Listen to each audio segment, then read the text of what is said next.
आज की वीडियो में हम लोग एम करीम का सॉल्यूशन करने वाले हैं, जिसके अंदर हम लोग चैप्टर नंबर 6 का क्वेश्चन नंबर 26 टू 30 हम लोग कवर करेंगे, है ना।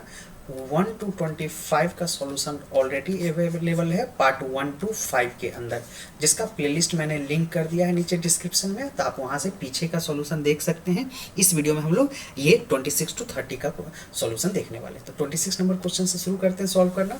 तो 26 नंबर क्वेश्चन है, inside a lift the time period of simple pendulum is 4 second, what will be the time period of the pendulum if first case is moves upward with an acceleration of 4 meter per second square, moves down with an acceleration of 4 meter per second square। तो basically दो चीज़ें इसमें solve करना है। तो इसको solution देखने से पहले एक चीज़ देखिए, क्योंकि जनरली जब आप 11th में होते हैं तो आपको अभी टाइम पीरियड का कुछ आइडिया नहीं होगा पेंडुलम का, क्योंकि ये पढ़ना होता है एसएचएम में, जो कि पूरा न्यूटन्स लॉ वगैरह खत्म जब हो जाएगा मैकेनिक्स, तो मैकेनिक्स का लास्ट चैप्टर है। तो फिर भी अगर आपको आता है तो ठीक है, अदरवाइज थोड़ा सा मैं टाइम पीरियड का फॉर्मूला आपको यहाँ पे याद करना होगा।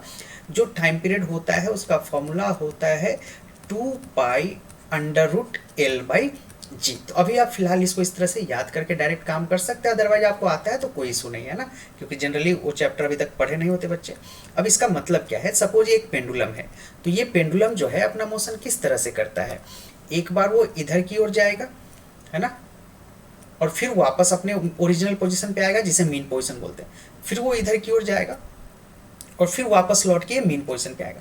तो ऐसा एक कंप्लीट मोशन को बोलते हैं one complete motion of a pendulum. और इसमें जो टाइम लगता है, एक बार यहाँ जाना first time, second time, third time and fourth time, तो ये चारों प्रोसेस कंप्लीट करने में जो टाइम लगता है ना, उसे ही time period of the pendulum कहते हैं। जिसमें 2 पाई तो चलो कांस्टेंट है, एल जो है ये लेंथ ऑफ द स्ट्रिंग है, पेंडुलम में जो धागा होता है, स्ट्रिंग होता है, उसकी लंबाई को एल बोलते हैं। तो ओवरऑल ये फॉर्मूला है। तो इस क्वेश्चन के अंदर टाइम पीरियड जो है वो ऑलरेडी आपके पास 4 दे रखा है ना। अब देखिए केस 1 अगर सॉल्व करें, इस क्वेश्चन का केस 1 अगर सॉल्व करें, जिसके अंदर ये लिफ्ट के अंदर एक पेंडुलम है ना, ये लिफ्ट 4 मीटर पर सेकेंड के स्क्वायर से अपवर्ड जा रहा है। तो 4 मीटर पर सेकेंड स्क्वायर से अपवर्ड जा रहा है, तो ये इसमें पेंडुलम है नीचे की तरफ इस तरह से। तो ओवरऑल हमने ये बताना है कि इसका टाइम पीरियड क्या है। तो ऑब्वियस सी बात है, ऊपर जब जा रहा है तो नीचे जी तो पहले से ही लग रहा था, प्लस ये 4 मीटर पर सेकेंड ऊपर लगने के कारण यहाँ पे जो जी की वैल्यू है वो चेंज होकर क्या हो गया, जी प्लस 4। तो अब इसका टाइम पीरियड को हम लोग मान लेते हैं कि अब इसका जो टाइम पीरियड है उसे कुछ टी डैश लिख देते हैं। तो टी डैश जब लिखेंगे तो टी डैश की वैल्यू क्या लिखेंगे, 2 pi under root L by G. अब जी का वैल्यू तो इस केस में, पेंडुलम वाले केस में जी का वैल्यू चेंज हो चुका है, वो कितना है, जी प्लस 4।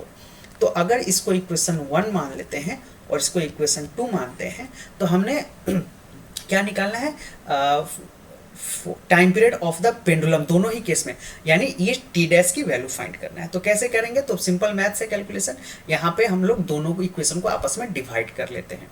तो देखिए दोनों इक्वेशन को आपस में डिवाइड करते हैं, तो T dash by T is equal to 2 pi, T dash की वैल्यू हमने क्या निकाला, एल अपॉन जी प्लस 4, और नीचे टी की वैल्यू तो already 2 pi under root L by G हमारा है। तो अब क्वेश्चन के अंदर अगर आप देखेंगे तो टी, इस ओरिजिनल टी की वैल्यू तो ऑलरेडी 4 क्वेश्चन के अंदर दे रखा है, तो यहाँ पे आप 4 पुट कर दो, तो T dash by 4 is equal to, देखिए यहाँ से 2 पाई से 2 पाई कट जाएगा, एल से एल कट जाएगा, है ना। अब इसको आप थोड़ा और कर लो कैलकुलेट, तो ये आपके पास हो जाएगा अंडर रूट जी बाई, ये जी ऊपर चला जाएगा और जी प्लस 4, पूरे पे अंडर रूट लगा देते हैं। अब यहाँ देखिए T dash is equal to 4 under root, अब इस जी की 4 को तो इधर भेज दिया हम लोग, जी की वैल्यू आपको बुक से आंसर मिलाना है तो 9.8 रखना होगा, अदरवाइज आप सिंपली 10 रखिए, कोई इशू नहीं है ना। 9.8 प्लस 4, थोड़ा सा कैलकुलेशन बस लेंदी हो जाता है 9.8 रखने पे। तो आपके पास इसकी जो वैल्यू आएगी वो कैलकुलेट अप करेंगे तो ये टी इक्वल टू 3.37 सेकेंड आपके पास आंसर आएगा, है ना। तो ये 3.37 सेकेंड इसका आंसर आप यहाँ पे लिख सकते हैं। तो फर्स्ट केस में 3.37 सेकेंड। अब इसी में जो सेकेंड केस है है ना। सेकेंड केस के अंदर क्या कह रहा है आपका क्वेश्चन का पार्ट 2 में कि अगर वो 4 मीटर पर सेकेंड स्क्वायर से वो लिफ्ट अगर नीचे जा रहा है, इसके अंदर पेंडुलम लगा हुआ है और ये lift 4 metre per second square के स्पीड से नीचे जा रहा है। तो अब यहाँ पे एक तो g है, दूसरा चूंकि नीचे जा रहा है तो अब g की वैल्यू g न रह के 4 metre per second square lift का खुद का एक्सेलरेशन है, तो इस वजह से g का वैल्यू जो अब नॉर्मल स्टेट में g लगता है वो g ना होकर अब g-4 होगा। तो फिर से इसका अगर टाइम पीरियड लिखोगे तो time period equal to 2 pi under root L upon g-4, है ना। इसको टी डैश बोल देते हैं, इसको इक्वेशन थर्ड। तो फिर से इक्वेशन 1 और इक्वेशन 2 का आपस में डिवाइड करोगे। इक्वेशन 1 कौन, तो ये वाला जो हमारा है ओरिजिनल तो स्टेडी स्टेट में यही है, नॉर्मल स्टेट में जब वो लिफ्ट में नहीं है, तो इन दोनों को आपस में डिवाइड कर दो। तो देखो आपके पास कितना आ जाएगा आंसर। आप इसको सॉल्व करोगे तो आपके पास टी डैश बाई टी सब कुछ वही रहेगा, बस जी प्लस की जगह जी माइनस आ जाएगा, है ना। और ये हो जाएगा 2 pi under root L by g-4 upon 2 pi under root L by g+4। तो यहाँ से 2 पाई से 2 पाई कट जाएगा, एल से एल कट जाएगा, जो वैल्यू होगा वो हो जाएगा, सॉरी यहाँ पे प्लस नहीं होगा, थोड़ा सा यहाँ पे चेंज करिएगा, सिर्फ जी रह जाएगा, है ना, चूँकि ओरिजिनल इक्वेशन तो हमारा ऐसा ही है। तो अब आपके पास जो वैल्यू आएगा वो टी डैश, टी की वैल्यू तो 4 ऑलरेडी हमने पता है, टी का वैल्यू 4 अपॉन ये क्या हो जाएगा, जी ऊपर चला जाएगा, नीचे हो जाएगा g-4। तो अगर आप इसको कैलकुलेट करोगे T dash is equal to 4 under root, आप फिर से बुक से आंसर मैच करने के लिए आपको 9.8 ही लेना होगा, 9.8 माइनस 4। तो इसको आप जब कैलकुलेट करोगे तो आपके पास देखो ये आंसर जो दे रखा है वो एकदम ईजिली वो आंसर आ जाएगा। देखिए यहाँ भी इसने यही इक्वेशन लाया है, तो 5.19 सेकेंड आपका आएगा 9.8 लेने पे, तो 5.19 सेकेंड, है ना। तो ये रहा आपका क्वेश्चन नंबर 26। अब 23 की ओर चलते, 27 पर चलते हैं। चलिए तो क्वेश्चन नंबर 27 थोड़ा जूम कर दूं मैं। तो देखिए क्वेश्चन नंबर 27 क्या कह रहा है, in the above question if lift move upward and second case downward with constant velocity then what will be the time period. अब देखिए यहाँ पे अगर ये लिफ्ट है ना, और इसका वेलोसिटी जो है या तो ये दोनों ही केस हैं, या ये ऊपर जाए या नीचे जाए, बट यहाँ क्लियरली मेंशन किया है कि कांस्टेंट वेलोसिटी से जाएगा। तो वेलोसिटी जब कांस्टेंट होगा, है ना, और ये लिफ्ट का जो पेंडुलम का ओरिजिनल टाइम पीरियड क्या था, ओरिजिनल टाइम पीरियड 4 था, है ना। तो कांस्टेंट वेलोसिटी से जब जाएगा, तो अब जब वेलोसिटी कांस्टेंट होगा तो इस लिफ्ट की एक्सेलरेशन क्या होगा, 0। कांस्टेंट वेलोसिटी में एक्सेलरेशन 0 होता है, तो जब एक्सेलरेशन ही 0 आ गया तो टाइम पीरियड दोनों ही केस में आपने क्या लिखा, t equal to 2 pi under root L by G, क्योंकि g की वैल्यू तो g ही रहेगा, एक्सेलरेशन एक्स्ट्रा एक्सेलरेशन तो है ही नहीं। पिछले केस में ये 4 मीटर से ऊपर जा रहा था, तो इसलिए हमारा आंसर g+4 आया था। 4 मीटर पर सेकेंड स्क्वायर से ये नीचे जा रहा था तो g-4 आया था, बट अब की बार एक्सेलरेशन 0 है, तो दोनों ही केस में टाइम पीरियड का formula t equal to 2 pi under root L by G रह जाएगा, जो कि ऑलरेडी क्वेश्चन में दिया हुआ है 4 सेकेंड। तो इसलिए यहाँ पे दोनों का आंसर 4 सेकेंड हुआ। ओके, आई होप आपको समझ आ रहा हो, और कोई भी दिक्कत हो तो आप कमेंट सेक्शन के अंदर बिल्कुल पूछ सकते हैं, और चैनल को सब्सक्राइब जरूर करिएगा। थ्योरीज लेक्चर भी अपने चैनल पे अवेलेबल है आपके बहुत सारे चैप्टर्स का, और सॉल्यूशन तो एम करीम का आने वाले टाइम में मैक्सिमम लगभग हर चैप्टर का आपको मिल जाएगा, है ना। तो वीडियो बहुत दिन बाद देख रहे हैं, तब तक बहुत सारा सॉल्यूशन ऑलरेडी आ चुका। अब क्वेश्चन नंबर 28 सॉल्व करते हैं। तो क्वेश्चन नंबर 28 कह रहा है, in the given figure constant force F equal to 40 Newton is applied on the block, calculate the acceleration। Okay, तो कुछ डाटा दे रखा है ना, calculate the acceleration. m1 m2 8 kg का है, और स्ट्रिंग पुली और नेग्लिजिबल मास, ठीक है, आइडियल पुली है अपने पास। चलिए तो इसको अपन सॉल्व करते हैं। यहाँ पे हम लोगों को फाइनली फाइंड करना है एक्सेलरेशन, है ना। तो इसके लिए एक रफ स्केच मैं पहले बना दूं, एक रफ स्केच अपन बना लेते हैं यहाँ पे। तो इस तरह से है, और यहाँ पे अपना कोई पुली लगा हुआ है, इस पुली के सहारे यहाँ पे एक m1 मास है और नीचे एक m2 मास है ना। तो अब देखिए दोनों का मास कितना है, 8 kg, और इस पे इधर की ओर फोर्स लग रहा है, वो फोर्स कितना है 40 न्यूटन का। तो ये क्वेश्चन में गिवन पार्ट है। तो सबसे पहले इस तरह क्वेश्चन में क्या करते हैं ना, एफबीडी बनाते हैं। एफबीडी बनाएंगे तो नीचे क्या लग जाएगा M2G। अब चूंकि M1 M2 दोनों है तो यहाँ पे हम लोग सिंपली 8G लिख देते हैं। नीचे mg लगता है और ऊपर क्या लगता है टेंशन। अब यहाँ टेंशन तो देखिए इस पुल्ली पे टेंशन कहाँ लगेगा इधर, क्योंकि हमेशा टेंशन बंधे हुए एंड से अवे लगता है, तो इसमें टेंशन इधर लगेगा, है ना। और पुल्ली को तो कंसीडर ही नहीं करना है क्योंकि पुल्ली ऑलरेडी मासलेस है, हमारा क्वेश्चन नहीं कहता है मासलेस आइडियल पुल्ली है, तो पुल्ली कंसीडर करने का कोई मतलब है नहीं। एक फोर्स इधर लग रहा है, तो हमने क्या करना है, अब ऑब्वियस सी बात है ये नीचे की तरफ हैंग्ड है तो सिस्टम का एक्सेलरेशन तो नीचे ही होगा, तो इधर की ओर एक्सेलरेशन होगा, ठीक है ना। तो एक्सेलरेशन हमारा इधर की ओर होगा। अब इसको हम लोग सॉल्व कर लेते हैं एफबीडी बना के। तो एफबीडी अब इस चूंकि दोनों ब्लॉक M1 M2 एक ही रस्सी से बंधा है, एक ही रोप से, तो अगर ये ए एक्सेलरेशन से नीचे जाएगा तो ये ब्लॉक ए एक्सेलरेशन से इस डायरेक्शन में जाएगा।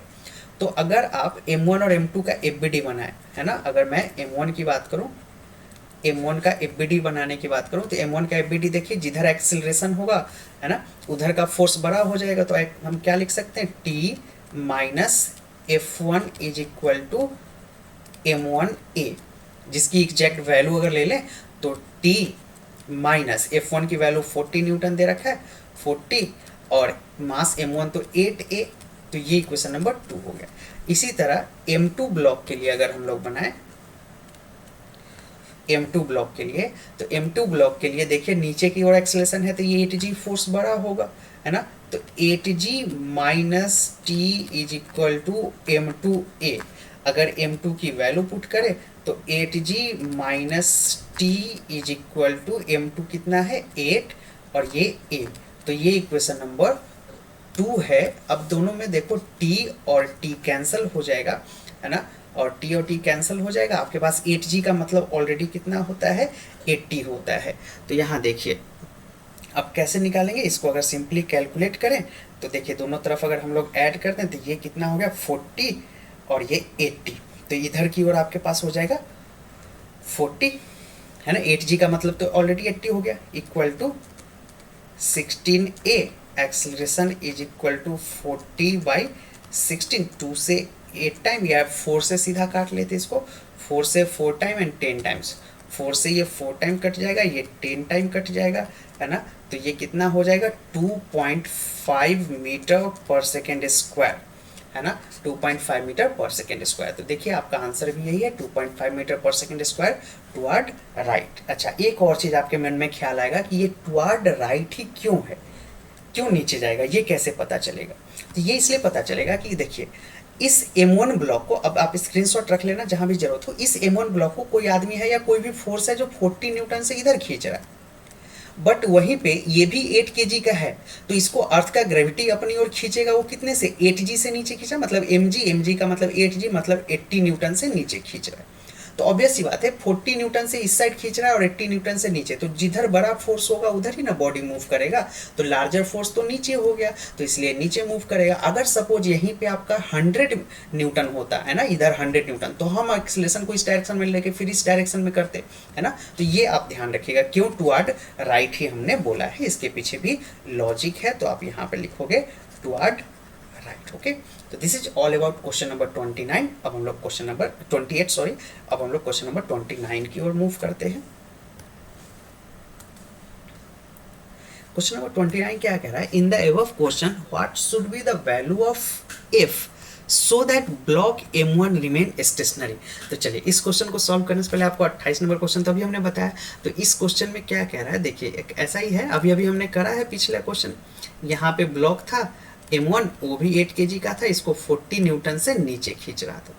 यहाँ पे एक पुली है ना, इस पुली के सहारे एक दूसरा मास M2 नीचे की ओर लटका हुआ है, जिसको नीचे इसका मास कितना है 8 kg है। तो इस पे नीचे की ओर फोर्स कितना लग रहा है mg के बराबर, mg का मतलब 8g, 8g का मतलब कितना 80 न्यूटन।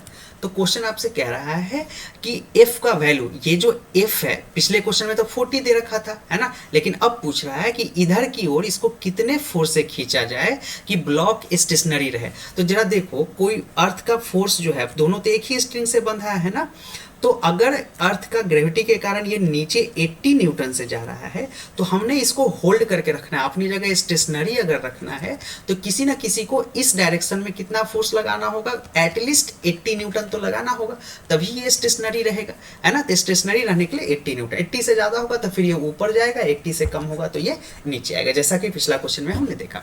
इसलिए इसका आंसर 80 न्यूटन ही रहेगा, तभी ये होल्ड करके रखेगा। तो this is all about question number 29। Let's move to question number 30।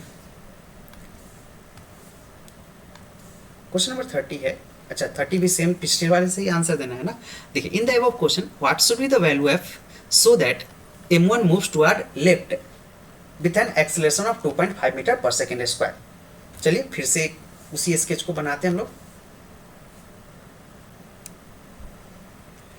तो सेम पिछले बार जैसा ही प्रॉब्लम है, सेम प्रॉब्लम को ही हमें आंसर देना है थोड़ा अलग तरीके से, है ना। ये ब्लॉक पहला और ये एक दूसरा ब्लॉक इससे टंगा हुआ है ना। तो यही ओवरऑल सिचुएशन है। ये बेसिकली ये स्मूथ है, फ्रिक्शनलेस है। तो कह रहा है कि ये लेफ्ट की ओर मूव कर, लेफ्ट का मतलब इधर। तो क्वेश्चन कह रहा है कि ये सारे ब्लॉक का, ये भी 8 kg है अपने पास, चूंकि 8 kg क्वेश्चन में दे रखा है, ये भी 8 kg।